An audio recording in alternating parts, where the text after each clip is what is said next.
जी काही आचारसंहिता लागायच्या अगोदर एक अपडेट आलेली आहे।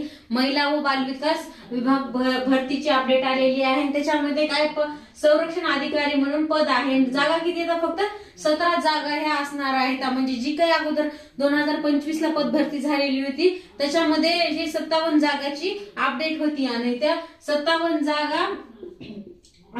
जागा ह्या मिळून 74 जागा झाल्या। तर रिक्त जागा किती होत्या? 72। त्याच्यामुळे कोणी रिटायर झालं त्याच्यामुळे ह्या 17 जागेची ही भरती आलेली आहे। तर ज्यांना कोणाला महिला व बालविकास मध्ये फॉर्म भरायचे त्यांच्यासाठी 18 तारखेपासून 18 डिसेंबर ते 22 डिसेंबर पर्यंत फॉर्म भरायचे आहेत आणि हे खूप कमी फॉर्म आलेले आहेत।